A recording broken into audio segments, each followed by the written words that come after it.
Professor Roni K baby, ഈ അരവിന്ദ് കെജ്രിവാൾ പരാജയപ്പെട്ട പ്രധാനപ്പെട്ട കാരണങ്ങളിലൊന്ന് അദ്ദേഹത്തിൻ്റെ മദ്യനയമാണ്. കാരണം ഈ മദ്യനയത്തിലാണ് അദ്ദേഹം അഴിക്കുള്ളിലാകുന്നത്. ഏറ്റവും വലിയ ആരോപണം നേരിട്ടതും ആ വിഷയത്തിൽ തന്നെയാണ്. നമ്മൾ കേരളവുമായി ബന്ധപ്പെടുത്തി അതിനെ ഇപ്പോഴൊന്ന് സംസാരിക്കേണ്ട ഒരു സന്ദർഭം കൂടിയുണ്ട്. കേരളത്തിലും പുതിയ മദ്യനയം വരികയാണ്. ബ്രൂവറി അടക്കമുള്ള പുതിയ മദ്യനയങ്ങൾ വരുന്നു.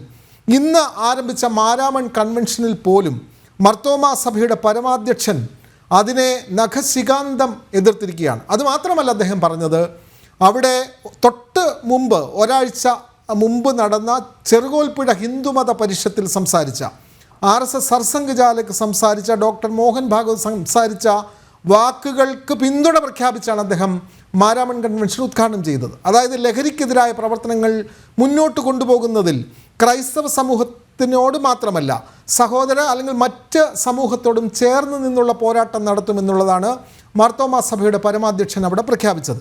ഇവിടെ ബ്രൂവറി അടക്കമുള്ള കാര്യങ്ങളിലേക്ക് വന്നാൽ നമുക്ക് അത് ആ ഒരു വിഷയത്തെ അധികരിച്ചാണ് അദ്ദേഹം പറഞ്ഞത്.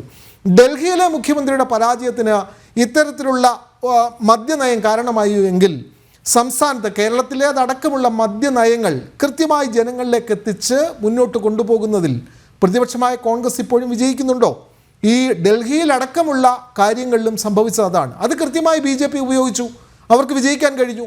ഇത്തരത്തിൽ പ്രതിപക്ഷമായ സംസ്ഥാനത്തും കേരളത്തിലും പ്രതിപക്ഷമായ കോൺഗ്രസ്സിന് അത് കൃത്യമായി മുന്നോട്ട് കൊണ്ടുപോകാൻ കഴിയുന്നുണ്ടോ? ഡൽഹിയുടെ തെരഞ്ഞെടുപ്പിൻ്റെ പശ്ചാത്തലത്തിൽ അക്കാര്യം ഒന്ന് വിശദമാക്കാമോ പ്രൊഫസർ റോണി കെ ബേബി? ശ്രീ വിനോദ് ചോദിച്ച ചോദ്യം വളരെ പ്രസക്തമാണ്. ഞാൻ ആ ചോദ്യത്തിന് ഉത്തരത്തിലേക്ക് വരുന്നതിന് മുമ്പ് ഒരു 30 സെക്കൻഡ് മാത്രം നുസ്രത് ജഹാന് ഞാൻ ഒരു മറുപടി പറഞ്ഞിട്ട് ഞാൻ വിനോദിന്റെ ചോദ്യം. ഇവിടെ പറയുന്നു നെഹ്റു ഗാന്ധി കുടുംബത്തിന് ഏതാണ്ടൊക്കെ നരേന്ദ്രമോദി സർക്കാർ പിടിച്ചെടുത്തു. കുടുംബത്തിന് ഏതൊരു ഒരു പ്രോപ്പർട്ടി, 1 സെന്റ് വസ്തു നെഹ്റു ഗാന്ധി കുടുംബത്തിൻ്റെതായി മോദി ഭരണകൂടം എടുത്ത് കാണിക്കാമോ? 3 കൊട്ടാരങ്ങൾ, സ്വരാജ് ഭവൻ, ആനന്ദ് ഭവൻ, തീൻമൂർത്തി ഭവൻ, ഈ 3 കൊട്ടാരങ്ങളും നെഹ്റു കുടുംബത്തിന്റെ സ്വകാര്യ സ്വത്തായിരുന്നു. അത് 3ഉം ഈ രാജ്യത്തിന് വേണ്ടി നൽകിയതാ, വിട്ടുകൊടുത്തതാ. പിന്നെ മാഡം പറഞ്ഞു ഇവിടെ എല്ലാ ഡൽഹിയിലെ മ്യൂസിയങ്ങൾ ഈ രാജ്യത്തിനു വേണ്ടി ജീവത്യാഗം ചെയ്ത രക്തസാക്ഷിത്വം വരിച്ച 2 പ്രധാനമന്ത്രിമാരുടെ പാരമ്പര്യമുള്ള ഒരു പത്രമുണ്ട്, അതിന്റെ കേസ് നടക്കുന്നതേ ഉള്ളൂ. പാരമ്പര്യമുള്ള ഒരു പത്രത്തിന്റെ കേസ് ഇപ്പൊ നടക്കുന്നതേ ഉള്ളൂ. ആ പത്രം എന്ന് പറയുന്നത് ഒരു ഗവൺമെന്റ് ഓഫ് ഇന്ത്യയുടെ പത്രമായിരുന്നില്ല, അത് ഇന്ത്യൻ നാഷണൽ കോൺഗ്രസിന്റെ പത്രമായിരുന്നു. നാഷണൽ ഹെറാൾഡ് എന്ന് പറയുന്നത് സ്വാതന്ത്ര്യ സമര കാലഘട്ടത്തിൽ അത് എന്റെ ചീഫ് എഡിറ്ററൊക്കെ ജവഹർലാൽ നെഹ്റു ആയിരുന്നു. പിന്നീട് അത് കോൺഗ്രസ് പാർട്ടിയുടെ ആയി നിലനിർത്തി പോയ ഒരു സംഭവം അതിനകത്തുള്ളൂ. അതായത് നെഹ്റുവിന്റെയോ അല്ലെങ്കിൽ സോണിയാഗാന്ധിയുടെയോ രാഹുൽ ഗാന്ധിയുടെയോ മാത്രം പേഴ്സണൽ പ്രോപ്പർട്ടി ഒന്നുമല്ല. അതിനകത്തൊരു ബോർഡ് ആ വിഷയം നിർത്തിയ ഞാൻ നുസ്രത് ജഹാന് മറുപടി കൊടുത്തു, ഞാൻ അതോട് നിർത്തിയ. ഇപ്പോൾ ഇവിടെ ചോദിച്ച ചോദ്യം വിനോദ് ചോദിച്ച വളരെ പ്രസക്തമാണ്. ഇവിടെ ഈ പറയുന്ന അരവിന്ദ് കെജ്രിവാളിന് എവിടെയാണ് അടി തെറ്റിയത് എന്ന് ചോദിച്ചാൽ അത് അദ്ദേഹത്തിന്റെ മദ്യനയത്തിലാണ്. കാരണം ആദ്യം അദ്ദേഹം അധികാരത്തിൽ വന്നപ്പോൾ ഡൽഹി ഒരു മിച്ച ബജറ്റായിരുന്നു. കാരണം അവിടുത്തെ വിൽപ്പന വിതരണം എന്ന് പറയുന്നത് സർക്കാരിന്റെ ഉടമസ്ഥതയിലായിരുന്നു, വലിയ റവന്യൂ ഉണ്ടായിരുന്നു. അതുകൊണ്ട് അവിടെ ആ ബജറ്റ് അവിടെ ഈ പറയുന്ന മിച്ച ബജറ്റ് അവതരിപ്പിക്കാനായിട്ട് അദ്ദേഹത്തിന് കഴിയും. പക്ഷെ പിന്നീട് ഞാൻ പറഞ്ഞത് 2020 അധികാരത്തിൽ വന്നപ്പോൾ അദ്ദേഹത്തിന് മോഹങ്ങൾ ഒരുപാടായി.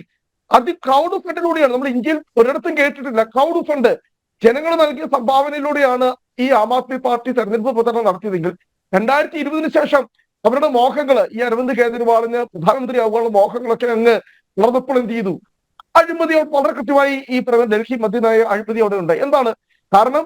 ഒരു ലേലവും ഇല്ലാതെ, ഒരു എഗ്രിമെന്റും ഇല്ലാതെ അവിടെ ഈ സ്വകാര്യ മദ്യ കമ്പനികൾക്ക് അവിടെ മദ്യഷാപ്പുകളിലേക്ക് മദ്യം വിതരണം ചെയ്യുന്നതിനുള്ള മുഴുവൻ ലൈസൻസും സർക്കാരിന്റെ കുത്തക എടുത്തു മാറ്റി, അത് പ്രൈവറ്റൈസ് ചെയ്തു, സ്വകാര്യവൽക്കരിച്ചു. എന്താ, ഒരു കുപ്പി മദ്യത്തിന് 1 ഫ്രീ എന്ന രീതിയിലേക്ക് എന്ത് ചെയ്തു? മദ്യ കമ്പനികൾ ഡൽഹിയിൽ മദ്യമൊഴുക്കി. ഇതാണ് അവിടെ സംഭവിച്ചത്.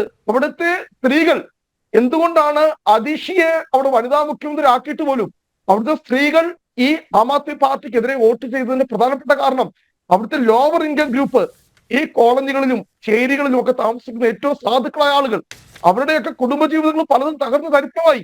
കാരണം എന്താ? ഡൽഹിയിൽ മദ്യം ഒഴുക്കി ആ മദ്യത്തിലൂടെ കിട്ടിയ പണം വെച്ച് അരവിന്ദ് കെജ്രിവാൾ ആം ആദ്മി പാർട്ടിയെ ദേശീയ പാർട്ടിയാക്കി മാറ്റി. ഇപ്പോൾ ഇവിടെ ചോദിച്ച ചോദ്യം വളരെ പ്രസക്തമാണ്.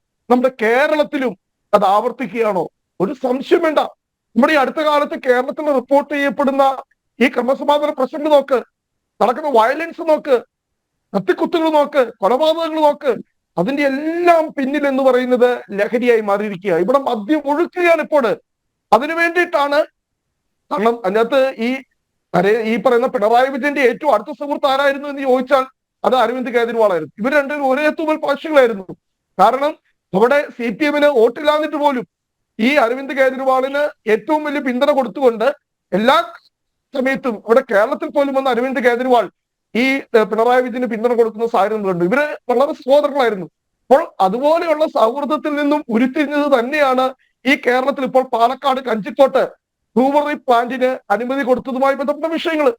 അതേ കമ്പനി തന്നെ ഡൽഹി മദ്യനയ അഴിമതി കേസില് തീഹാർ ജയിലിൽ അടയ്ക്കപ്പെട്ട ഡയറക്ടറുടെ ഉടമസ്ഥതയിലുള്ള അതേ കമ്പനിക്കാണ് കേരളത്തിലെ മുഴുവൻ നയങ്ങളും പൊളിച്ചു മാറ്റിക്കൊണ്ട് അട്ടിമറിച്ചുകൊണ്ട് 1999 അന്ന് ഇടതുപക്ഷ സർക്കാർ കൊണ്ടുവന്ന കേരളത്തിൽ പുതുതായി ഈ പറയുന്ന ബ്രൂവറി ബിവറേജസ് പ്ലാന്റുകൾ അനുവദിക്കില്ല എന്ന പോളിസി പോലും ഏകപക്ഷീയമായി അട്ടിമറിച്ചുകൊണ്ട് CPM-ന്റെ സംസ്ഥാന കമ്മിറ്റിയിൽ പോലും ചർച്ച ചെയ്യാതെ അവിടെ പിണറായി വിജയനും അദ്ദേഹത്തിന് കുറെ പിണയാളുകളും മാത്രമായി ചർച്ച നടത്തി. അപ്പൊ ഇത് സമാനമാണ്. ഗോവ ഇലക്ഷനിൽ ആം ആദ്മി പാർട്ടി മദ്യ കമ്പനികളുടെ പണം ഒഴുക്കിയെങ്കിൽ അതുപോലെയാണ് പാലക്കാട് നടന്ന നിയമസഭാ ഉപതെരഞ്ഞെടുപ്പിൽ CPM-ന് വേണ്ടി പണം ഒഴുക്കിയത് മുഴുവൻ അതേ കമ്പനിയാണ്. ഈ പഞ്ചാബ് ഉൾപ്പെടെയുള്ള സംസ്ഥാനങ്ങളിൽ സുപ്രീം കോടതിയുടെ പോലും ഇടപെടൽ മൂലം അടച്ചുപൂട്ടപ്പെട്ട ഈ കമ്പനി അവര് തന്നെ ഇപ്പോൾ കേരളത്തിൽ വന്ന് മാർത്തോമാ സഭയുടെ പരമാധ്യക്ഷൻ പറഞ്ഞതിനകത്ത് ഞാൻ പറഞ്ഞു വരുന്നത് അവിടെ BJP എന്നോ RSS എന്നോ കോൺഗ്രസ് എന്നോ അഭിപ്രായ വ്യത്യാസമില്ലാതെ ഞാൻ പറഞ്ഞു വരുന്നത് ഈ വിപത്തിനെതിരെ ഇത് കേരളത്തെ നശിപ്പിക്കാൻ പോവുകയാണ്. ഇന്ന് കേരള സർക്കാർ നിലനിൽക്കുന്നതിന് എന്താ? മദ്യം വിറ്റ്. കാരണം ഈ പിണറായി വിജയൻ സർക്കാർ അധികാരത്തിൽ വന്നതിന് ശേഷം കേരളത്തിൽ എത്രയോ പുതിയ ബാറുകൾ തുറന്നു. ഒരു തരത്തിലുള്ള മാനദണ്ഡങ്ങളില്ലാതെ വരുന്നവർക്കെല്ലാം എന്താ ഈ പറയുന്ന ബാറുകൾ അനുവദിച്ചുകൊണ്ട് മദ്യം ഒഴുക്കുന്നതിന് വേണ്ടിയിട്ട് 200-400 പുതിയ ബാറുകളാണ് ഈ കഴിഞ്ഞ പിണറായി വിജയൻ സർക്കാരിന്റെ 9 വർഷ കാലയളവിൽ കേരളത്തിൽ അനുവദിച്ചത്. അവരിൽ നിന്ന് എന്താ അവർക്ക് മുഴുവൻ ആനുകൂല്യങ്ങൾ കൊടുക്കുക. ഇന്ന് കേരളം വലിയ സാമ്പത്തിക ബുദ്ധിമുട്ടിൽ പോകുന്നതിന് ഒരു പ്രധാനപ്പെട്ട കാരണം എന്ന് പറയുന്നത് നികുതി പിരിവിലെ അലംഭാവമാണ്.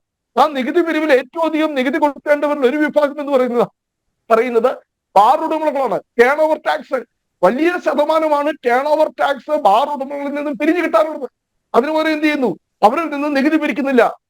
പകരം നവകേരള യാത്ര പോലെയുള്ള മാനവീയം പോലെയുള്ള സർക്കാരിന്റെ പരിപാടികൾക്ക് ഈ ബാർ ഉടമകളിൽ നിന്ന് സ്പോൺസർഷിപ്പ് മേടിച്ചുകൊണ്ട് സംഭാവനകൾ മേടിച്ചുകൊണ്ട് അവരുടെ ഭീമമായ നികുതി എഴുതി തള്ളിക്കൊണ്ട് ഇത് നമ്മൾ ഒരു നിസ്സാരമായിട്ട് കാണേണ്ട കാര്യമല്ല. നമ്മൾ കണ്ടല്ലോ ഇവിടെ ഏതാനും മാസങ്ങൾക്ക് മുമ്പാണ് ബാർ ഉടമകളുടെ ടെലിഫോൺ സംഭാഷണം ഇവിടെ പുറത്തു വന്നത്.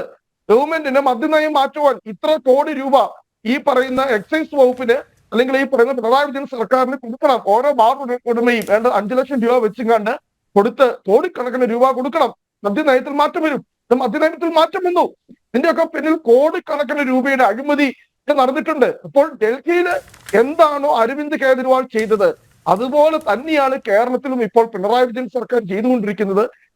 അതിന്റെ ഇവിടെ ഉദാഹരണങ്ങൾ നമ്മൾ കണ്ടുകൊണ്ടിരിക്കുകയാണ്. കേരളത്തിലെ ക്രമസമാധാന പാലനം തകരാറിലായിരിക്കുന്നു.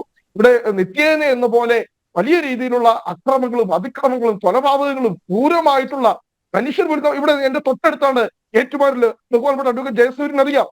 ഒരു പോലീസ് ഉദ്യോഗസ്ഥനെയാണ് മദ്യലഹരിയിലായ മദ്യലഹരി നമ്മുടെ സംസ്ഥാനത്തെ ക്രമസമാധാന നിലയെ വളരെ ദോഷകരമായ നിലയിൽ തന്നെ ബാധിക്കുന്നുണ്ട്.